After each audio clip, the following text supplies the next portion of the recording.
Mesdames et messieurs, c'est avec une profonde émotion que je vais vous faire part d'un témoignage poignant découvert dans un des nombreux véhicules immobilisés par la vague de froid sans précédent qui a paralysé notre petit pays fin décembre 2009. Et que l'on ne vienne pas me dire que le Belge exagère. J'ai froid. Je suis parti du bureau à 17h30 et déjà un épais manteau blanc recouvre la ville.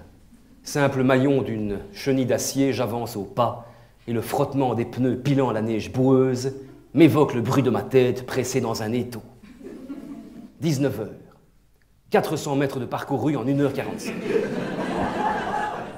Le carrefour Léonard est saturé. Magma métallique grouillant d'insectes apeurés, j'ai faim. Mes enfants sont encore à l'école, mais je sais que si je n'arrive pas à l'heure, on les jettera dehors, nus sur le bitume avec un Sandwafers. 19h30. En procession lente, je devine un panneau de signalisation. Overace. Des formes sombres et encapuchonnées distribuent des thermos de café aux conducteurs infortunés. Ah, les braves gens, quelle solidarité! Overace. J'y passerai mes prochaines vacances.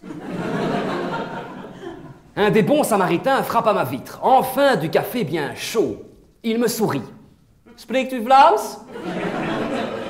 Je réponds surpris que non. Alors, va te faire foutre, là, spreekt de francophone? 20h45. Mes essuie-glaces accusent la fatigue. Assez! Assez! Genoeg! Le cri de l'essuie-glace qui agonise me renvoie à mes propres peurs. Vais-je revoir mes enfants, ma famille, et surtout, ai-je bien enregistré Studio 1? La vie m'apparaît tout à coup puérile, c'est la revanche des éléments déchaînés, mais il faut y croire, car j'ai traversé le Brabant flamand, et un homme qui traverse le Brabant flamand dans ces conditions apocalyptiques repousse loin le seuil de ses douleurs. Au loin, des loups. Des hordes de loups gigantesques s'attaquent aux véhicules à hauteur de Braine-l'Alleud. Ils dépaissent les pneus de leurs canines acérées et leurs hurlements sinistres résonnent sous les bonds de la E411. Au-dessus de nos têtes tournent en ricanant des nuées de corbeaux noirs. Des freux à l'œil fou qui viendront me picorer les yeux. Oh non, garde-les ouverts. Ce n'est pas mon heure, je veux encore vivre, rire et chanter. Et il y a Place Royale sur RTL TVI samedi prochain. Pas mourir avant d'avoir revu Thomas de Bergeyck, non! Au loin, une lueur. Le Cuic de Waterloo. Assailli par de voraces ptérodactyles préférant se repaître de chair humaine plutôt que de Big Bacon. Comme on les comprend. 22h. La radio m'apprend que des dizaines d'hommes vêtus de peau de bête et armés de silex ont attaqué la RTBF. Leur chef a pris la parole lors du JT de la Une après avoir assommé d'un coup de massue François de Brigode.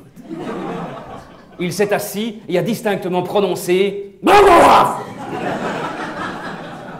Je suis seul maintenant à 23h15, des ours décèlent le lion de Waterloo, qui tombe et se fracasse dans un enchevêtrement de pierres, et là j'arrive chez moi, il est 3h ou 4h, je ne sais pas, je ne sais plus.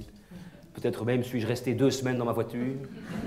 Les salauds. Et tout ça parce qu'ils ne sont pas passés avec leur sableuse à temps. Mais qui dirige ce pays? Désormais, au moindre flocon, je prendrai tous mes jours de congé. À l'hiver prochain et à la semaine prochaine.